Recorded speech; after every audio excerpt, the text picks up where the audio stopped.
following is a Comfortably Zoned Radio Network production. Thank you, Tally Olson, and you are indeed comfortably zoned with me, the Zig Zag Man. I'm in Alameda, California, and I talk to the most interesting people on the face of the planet. One of those is my long-term friend, Mark Littell. How are you, my friend? Welcome back. Ralph, I'm back. It's good to be back with Ralph and seeing what we can talk about today. I know you're going to have something on the agenda for sure. Well, I have on the agenda your upcoming book, and I want you, if you'd be kind enough, to read us a little. In Yiddish, Sag mir Geschichte. Tell me a story. Oh, I can come close, but not all the way on that one. But well, you don't have to do the Yiddish part. I'm not gonna. Okay. There's no operation. There's no problem. There we go. All right. Well, I'll tell you what. I have a third book going to come out hopefully sometime in the fall. But that third book will be named probably, I'm pretty sure it'll be called What's Up Ramrod with a question mark. And the reason I call it Ramrod is because I called all of my players Ramrod. When they've got a number on their back and no name, it's kind of hard to say something. So Ramrod is the second in charge on Rawhide. Mr. Gilfavor was the trail boss, and Rowdy Yates, who was Clint Eastwood, was the Ramrod. But I have a short story from here, and it's called Wee Reese and the Sure Thing. And it starts out like this. Wee Reese. Now there's a name. He was a terrific shortstop for the Dodgers and later worked for Hildreth Bradsby, which was turned into Louisville Slugger. In January 1977, Pee Wee signed me and Royals pitcher Dennis Leonard to a Louisville Sluggers bat contract. We had good years individually in 1976, and the Royals went to their first ever playoff series. We were helping out at a Florida winter camp in early January, which just happened to be held in Sarasota, Florida at the Royals complex. Mr. Reese was floating around and then came over and started chewing the fat with Dennis and me. After a nice visit, he said, "You two will never be traded." Why, heck, I'm just going to sign both of you to a bat contract. Remember now, we're in the American League, so we had the DH. Right. Well, wouldn't you know it? I was traded in 1978 to the Cardinals. When we reported on the first day of spring training in St. Petersburg, 6 bats were waiting for me in my locker with my John Hancock burned on and dribbled in script above the sweet spot. Yep, you bet. Bob Force, John Denny, and the other pitchers wanted to know how I had pulled that one off. Pitchers don't usually rate having signatures on their bats. They just get their names in block letters. I say this, Louisville Slugger did honor that contract. And that's one you can chalk up as assigned, sealed, and delivered. There you go. What a story. Mark, as a kid, were you aware of Pee Wee Reese's accomplishments? Yes. Were you really a baseball fan as a kid before getting getting into 50s, 60s, Pee Wee was around. Wow, what a great name! And he was big with Jackie Robinson, and stood his ground. I loved it. That had a big history for you, meeting him without a doubt. And to talk about how instrumental he was for a second in Jackie Robinson's success, he befriended him. He was one of the few Southerners that, right from the start, and when Jackie was signed, he was a threat. He was signed as a shortstop. And Pee Wee Reese said, "Hey, listen, bring it on." right. He deserves it. He deserves it. And to his credit, where he lived in Louisville, he had a very small brotherhood of folks that were behind him on this issue. So, well, he lost some friends. He lost so-called friends, I guess you would say. Right. You know, as well. It's called addition by subtraction, as Mr. Ricky would have said. He lost the friends, but his life was enriched by having lost friends, quote, like that. Right. Just the way life is, a thrill for you, I'm sure. What's fun is, well, I don't know if it's fun or not, but just the history of this whole game. I know I coached in Tucson for a year in AAA, and you get to know the park a little bit, and especially since I'm writing now, you research a lot of things. But Bill Veck was a very interesting person, and I think it was the High Corbett Field was named basically after a senator. His name was Hiram Corbett, and he lived to be an old guy, but he swung Bill Veck into, to come on out of Florida and going down to Tucson in 1947. And I thought it was just funny because one of the reasons why he wanted to get out of there was because he had a black player, and he had gotten Larry Doby signed in the American League on with the Cleveland Indians as the first black in the American League. Right. And he so brought on Satchel Paige yes. Shortly after that. So he was a pioneer himself. Yes, and he was trying to, and they had heavily the Jim Crow laws in Florida. So he just said, well, I don't know if that really swung him or, that was part of it, but that was maybe a little bit to do with, him getting into Arizona. And that's where Arizona baseball, went through via Tucson, I guess you might say. Absolutely. And the Giants were the other team that trained out in Arizona at the time. Yes. And they had an incredible, the Indians and the Giants had an incredible rivalry in spring training, which led to the 54 World Series, where the Giants had played them so often in the spring that they knew they had their number. And it wasn't a surprise to the Giants that they won. It was a surprise. They won the World Series so handedly. It was a surprise, however, to the rest of the baseball world. That was the year Willie Mays made that catch and what have you. But things in Arizona have always been not good, but better for the blacks. Black players, African-American players, Negroes, whatever era, it was always better in Arizona than in Florida. Without a doubt. And if I'm not mistaken, Ralph, and maybe you know this, I think the Giants were in Casa Grande, right below Phoenix. Yes, they were. And so, as a matter of fact, they would have an early spring training in Casa Grande, and then go to their, I'm thinking what their spring training home was, but they had early spring training in Casa Grande, if I'm not mistaken. I think you're right. There's a lot of history there about, Tucson and Casa Grande. So, for sure. Yes. And now it's just overflowing in Phoenix with the spring training teams. With teams. Yeah. May I get to the crust of how you write a little bit? I know how it comes out, but do you actually set a time for yourself every day to write? Do you write when the spirit moves you?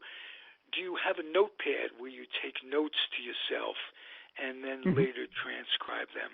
I'm interested in the process you go through. I have a lot of notepads. And then we are blessed with Google that helps, speed up the process. As far as picking a time to write, as of late, I've been writing every day, actually, because it actually relaxes me a little bit. I actually have, I've always, enjoyed it, but I've only been writing 4 years. And, I was afraid to write, like I said before. And I might as well state that. I was afraid to write because, one, you're ADD, you didn't make very good grades, and all of a sudden, you're starting to put some things down on paper that kind of makes sense. And I don't have a ghostwriter. It's just that, I do have a person that does edit. And I have a person that's editing right now, and his name is Jim Haught. And Jim used to write a little bit with Texas Rangers and also Cincinnati. And he actually sought me out. He kind of liked my style, I guess, but he also used to be an editor for about 3 different magazines as well. But he lives in Cincinnati right now, and he sought me out about 5 or 6 months ago, and said, I read your first 2 books, and they're okay. I think I can do better. And I said, and I just kind of get in the picture, and I said, yeah, there's some things I would have done differently too. And he said, I'd like to edit your book. I said, for you. And I said, really? And so he said, you don't know who I am, but he said, you can, look me up. And I said, okay. And he said, you need to ask questions about me now. And I said, because I'm real serious about doing this. And I said, all right. So I've learned a lot from him. And it helps me because I'm writing a lot more, and I enjoy, like I said, I do enjoy it. Really do. Okay. It's relaxing. Nice. Tell me about your relationship with Jim. Do you talk to him on the phone and run things by him? Do you write for a while, send it to him, and I'll write a chapter. Yeah. Okay. I'll write a chapter, Ralph, and then I'll send it to him. I'll talk to him. We've become friends over the phone, and hopefully around the end of this month, I'll end up over in Cincinnati, and we'll just to meet because we have a good time, talking about a lot of this stuff, and he doesn't question anything on me, which I really like about that. And he said one thing is he might turn a paragraph in maybe once in a while in a different area. That's about it that I wrote, and then but it's I think it's pretty cool to step into his arena and listen to him because that's what he did for a living, and he's fired me once, actually. Almost fired me twice. He said that he really likes me, but he's very persnickety, and I do have his respect, and I always did. I think he thought I didn't respect him for some reason. That's unheard of for me to think anybody to know that about me, but so Ralph got my attention, and he's doing some stuff for Greg Riddock. I put him on to Greg Riddock. He's doing some stuff for Larry Durker just as well, on some books that they're writing. So that's pretty cool. And nice. And it will remain in your name, and as far as credits go. Yeah. He didn't want any credit. I said, "Well, BS, you're going to get some because, you're doing such a great job on editing this, and I really like it." And dot your I's, cross your T's. You can't get it all, and you can give it to 2 or 3 people to proofread, and they're still going to catch a little bitty, idiosyncrasies somewhere. And you try to catch them all. Can you run the baseball stuff by him, or as well? You mentioned. Much better. Yeah, because he's been in the game. He's 63 years old. He's retired. He retired finally. He's out of the game. Yeah. Okay. He's out of the game. And the main thing, he's enjoying it as well. Yes. Good. Yes. And he knows that he's got my ear, and he'd be a fun interview. I think because he does let's set it know up. Give the him game. the numbers, and we'll set it up for a time where he can call in, you can call in, and I'd love to do that. As a matter of fact, He was. Go ahead. I was going to say you can interview him. That would be interesting. Very good, for sure. Okay. All right. Let's set that up, Mark. You bet. And he was just at a function down in Texas, and they had some things down there, and they flew him down to be part of this function. I guess I'll get more scoop on that. He had told me, but there's just a little bit too much for me to try to remember right at this point. But he gets around still with the baseball world, obviously. Good. Yeah. Now, how are your protégés coming? You had a number of folks in the pipeline to the bigs at one time, people that you tutored. Yeah. Anybody still coming along? Not anymore. I've been out of the game since '06. I had 5 players in at one time. I had 2 or 3 at another point. A lot of those guys have either, gotten hurt and released, whatever, but,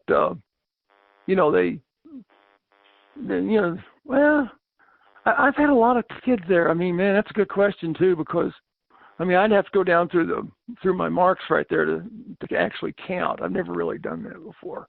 There's just so many. Someday on the show we'll talk about folks that you came in contact with whose games you've improved. I want to ask you something, Mark. You're in touch with baseball. You know that the New York Mets have hired the Vulture as a pitching coach. And he's 82 years old.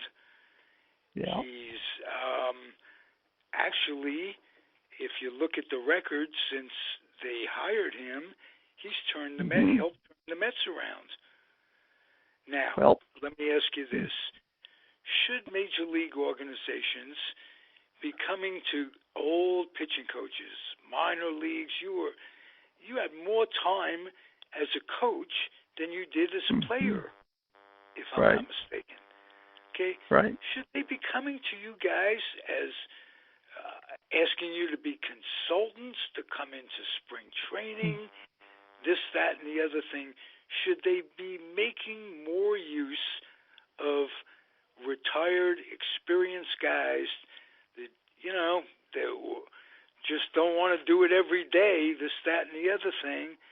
Should they be getting more from my fellow gray beards?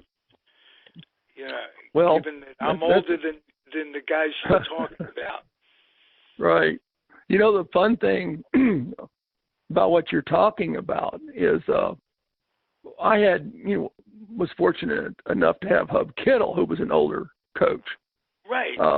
He wasn't 82 at the time, but, Hub Kittle was Hub, and, he had a way about himself. Older guys have a way about themselves.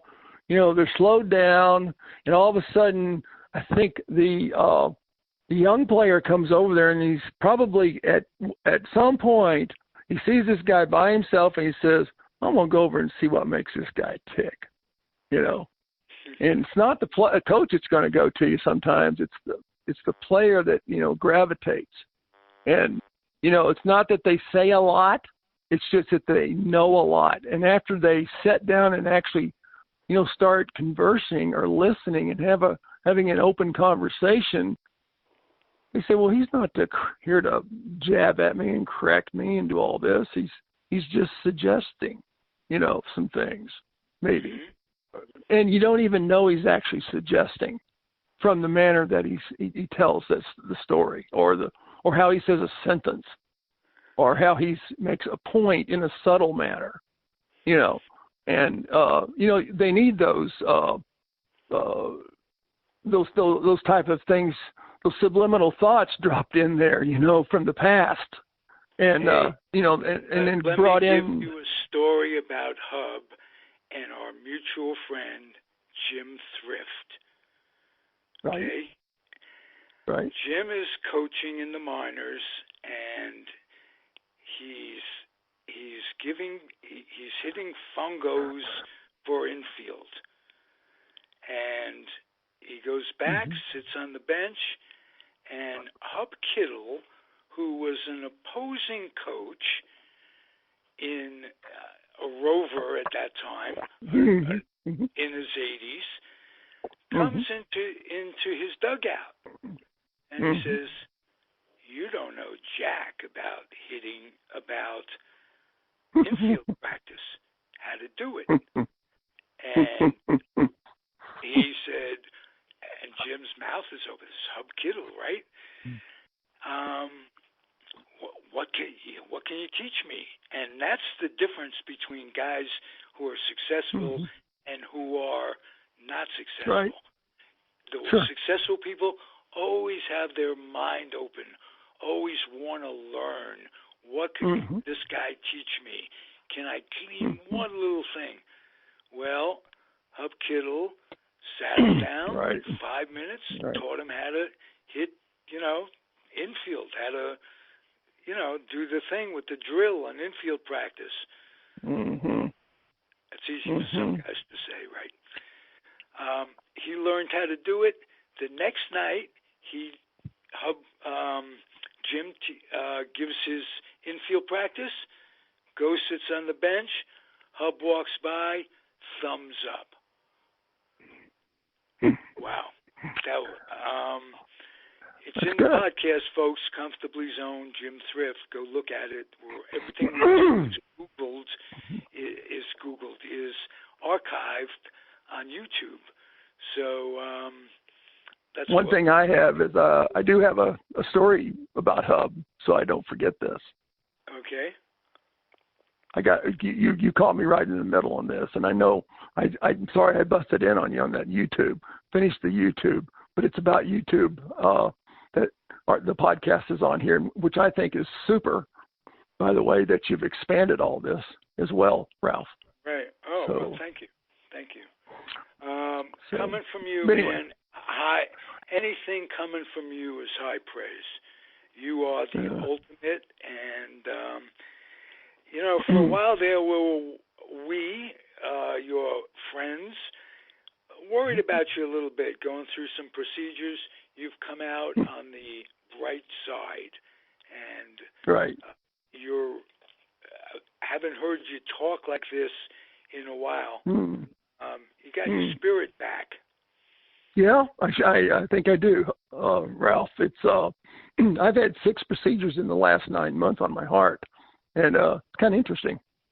So I feel like I can almost do them for the dog. Step aside, let me do this for you. I'm up there on the screen. I can see the monitor. So anyway, this is you're not put out. In other words, you're awake. Well, the least amount. This procedures were 2.5 hours was the least amount of time. The most was 3 of them at 4.5 hours to bust through an artery, which I never thought they would do in my lifetime. I was very impressed. Crazy. It's amazing. Stupid. When you're going through this, is it high tension? The overall experience is high tension, but is it increased dramatically when you're on the table and looking at it? Oh, no, it's just like out on the mound. I take everything with the same thing, same step. That's the way. That's just the way I am, I guess. And I feel like I'm in good hands, so I just kind of enjoy. Matter of fact, on my last procedure, one of the doctors, he knew I was hurting a little bit because some of the chemical dyes that were hot inside the heart, and you can't squirm very much at all because you're really locked in. And so I was sitting there, and he said, "Hey, Mark, you feeling a little bit of discomfort?" And I said, "Yeah, a little bit, and anesthetist and anesthesiologist said, "Hey, Mark, I got 150 milligrams of fentanyl or something, whatever they said. And I said, that's good. I want you to make it an even 200. Let's go. so, why not? Have a little fun in there. Absolutely. Lighten things up a bit. Let me read to you real quick a hub thing I have. It's a shorty, and it's just called Hub and More. And, it's Cardinal pitching coach, Hub Kittle, was a spice of life. And having tenure does help. Oh, my gosh. Hub would have these fat-ass cigars. On one occasion, he went up to the plate with a sawed-off stubby in his mouth when managing in the minor leagues. Heard he had been eating a couple players out in the dugout when someone ramped it up and said, Hub, they want you at the plate. And then he looks around and he says, oh, shit. He busted out of the dugout with that can still stuck in the side of his mouth. The plate umpire said, Hub, as he was pointing to his cigar. And then he said, oh, shit, damn it, as he folds the burning leaves into his hand to conceal the evidence. Hub did have class and respect for the game, though. Just glad he didn't toss it onto the plate and twist it out with his foot. Guess this would have been called a put out. They go through the ground rules, and it's play ball. Play ball. What a lovely way to end the podcast, which I am going to entitle Hub Kittle, Baseball Man. Mark talks about Hub Kittle, Baseball Man. Is that how you would describe Hub Kittle? He's just purely a baseball guy. Yep, that's it. A real one. a real one. Yes. One. Nice, Mark. Get your editor. We'll do it next week. How about that? You betcha. Sounds All good, right. Ralph. Enjoyed the visit with you. I always enjoy talking to you. If you're listening out there, it's Mark Littell. The Mark Littell, folks. I don't frick around. Happy trails, everybody. Talk to you soon. That's a good one.